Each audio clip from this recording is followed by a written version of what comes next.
Bonjour à tous. Je veux faire la lecture d'un passage de mon ouvrage qui s'intitule Nkani, une prophétie africaine. Je vais notamment lire un extrait du chapitre 10 qui lui s'intitule Notes depuis le jardin de Ré. Et là, je m'en vais chercher le passage que je vais lire. Voilà, j'y suis. Alors, c'est Nkani qui parle donc à ses fils, restés sur Terre alors que lui il se retrouve dans l'au-delà. Je vais dès à présent vous raconter une histoire sur laquelle je terminerai mon propos de ce jour. Je vous invite à méditer là-dessus.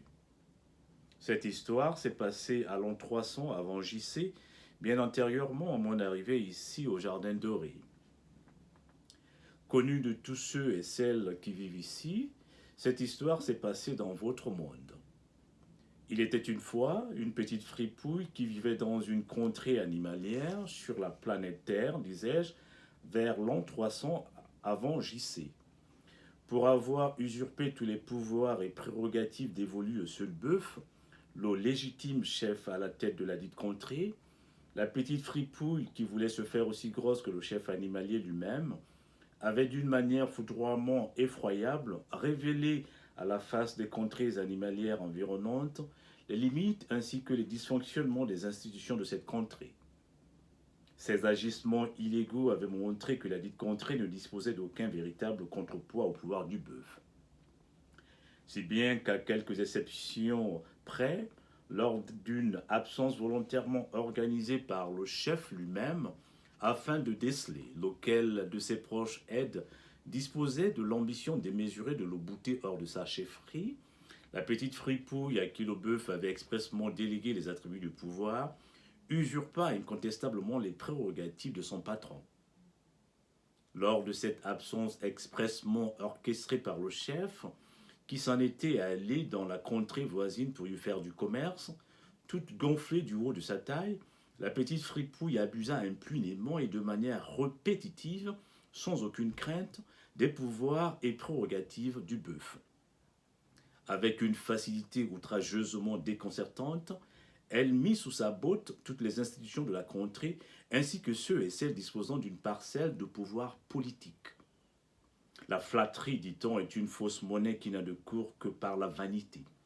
Entendu que tout flatteur ne vit qu'aux dépens de ceux et celles qui l'écoutent, presque tous ceux et celles qui disposaient d'une délégation de pouvoir étatique et politique la flattèrent pour bénéficier de ses nombreuses et contraignantes largesses. Ils désiraient éventuellement s'attirer sa nécessaire sympathie. Presque tous les animaux de cette contrée se soumirent volontairement, pourrait-on dire, à son autorité dictatoriale.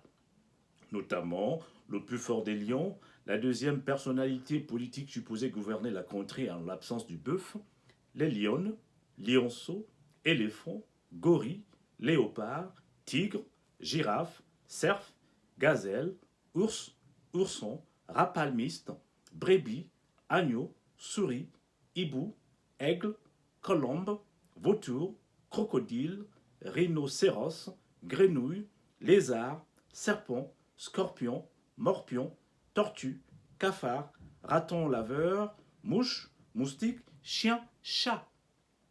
En un mot, presque tous les animaux de la contrée lui firent allégeance.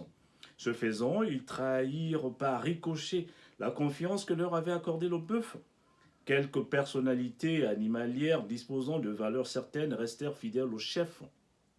Celles-ci, pour avoir ostensiblement refusé de se soumettre au dictat que la petite fripouille imposait aux mâles et femelles de la contrée qui disposaient d'une parcelle de pouvoir politique, furent naturellement vilipendées comme des va-nu-pieds par une certaine population avec la bienveillante complicité de ceux et celles désormais devenus les acolytes et partisans de la petite fripouille. Les médias acquis à la cause de l'imposteur suppléèrent sous fond de surréalisme les critiques acerbes dans leurs plateformes. S'il est honnête de reconnaître que tout ce beau monde animalier, qui s'était aisément plié au dictat de la petite fripouille, l'avait fait par pur intérêt égocentrique d'une part, il est tout aussi honnête d'admettre que le système politique et étatique dans lequel fonctionnait cette contrée animalière ne leur avait pas laissé aucun autre choix pour certains d'entre eux d'autre part. Quant à la petite fripouille, elle se comportait et agissait désormais comme le chef incontesté de la contrée. Une fois de plus, grâce aux prérogatives qu'elle s'était arrogées, elle pouvait illégalement, au gré de son humeur du jour, signer des décrets à sa guise en lieu et place du bœuf. Or, dans toute contrée, fût-elle animalière, qui dispose d'institutions fortement respectées, les actions multiformes illégales d'une indécence indescriptible entreprise par cette petite fripouille usurpatrice auraient pu être stoppées net par l'un des contrepoids au pouvoir exécutif du bœuf.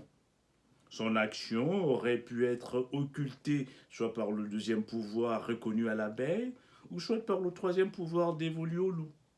Malheureusement, dans cette contrée animalière, ces deux autres pouvoirs se trouvaient sous la tutelle du bœuf.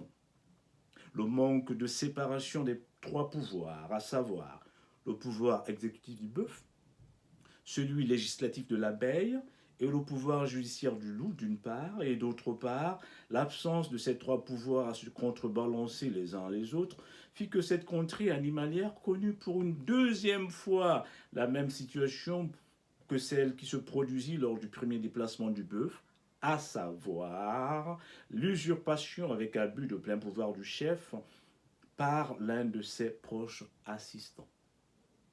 Plusieurs incidences eurent lieu avec, entre autres conséquences, la révocation sans autre forme de procès de très hautes autorités animalières de leur poste, l'humiliation publique d'autorités âgées et celle des sages de la dite contrée, des détournements massifs des deniers publics.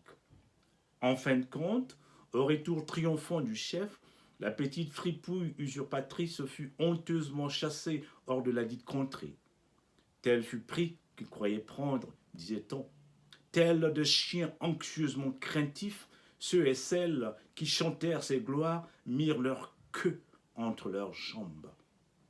Cher fils bien-aimé, ce tableau assez obscur décrivant d'une manière non exhaustive ce qui se passa dans cette contrée animalière en l'absence du chef n'est pas une fatalité.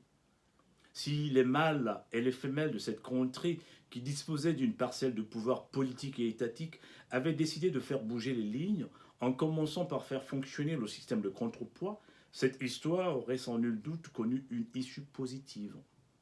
Le système de contrepoids, aussi appelé quelque part dans votre monde checks and balances, avait été mis en place par les pères fondateurs de la contrée la plus puissante sur votre planète. Le but visé par ce système était celui de s'assurer non seulement de la solidité, mais surtout de la stabilité démocratique du système politique de cette contrée d'une part. Les pères fondateurs désiraient d'autre part se rassurer du bon fonctionnement des institutions politiques de cette contrée. Pour y parvenir, ils se sont entendus sur la nécessité d'amender les textes fondateurs de ce système toutes les fois que le besoin se faisait ressentir, et notamment la Constitution. Ils se sont également accordés sur le principe que ces révisions se feraient par l'ensemble des législateurs de la dite contrée, qu'il y aurait une séparation bien distincte des pouvoirs, j'y arrive, que ces trois pouvoirs, exécutif, législatif et judiciaire, servent de contrepoids les uns les autres, afin qu'aucun pouvoir ne prenne de l'ascendant sur les deux autres. Pour ma part, c'est Nkani qui parle, qui s'exprime, je pense qu'il est grand temps que le reste des contrées de votre planète arrive à bien établir la séparation de ces trois pouvoirs pour que désormais il n'existe uniquement plus que des institutions politiques et étatiques respectablement fortes.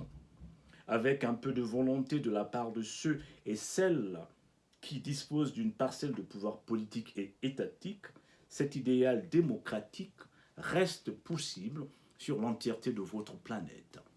Les petits esprits, dit-on, sont trop blessés des petites choses, alors que les grands esprits les voient toutes et n'en sont point blessés. Je suis un esprit, je suis une âme, je suis l'une de voix ancestrales, je suis Nkani, je veillerai toujours sur vous. Papa, depuis le monde des âmes éternelles. Fin. Merci bien de m'avoir suivi et j'espère que ce petit extrait, la lecture de ce petit extrait, vous aurait donné l'envie de chercher à savoir ce qui est écrit et contenu dans cet ouvrage assez intéressant que je vous invite, n'est-ce pas, à vous en procurer. Merci bien et à très bientôt.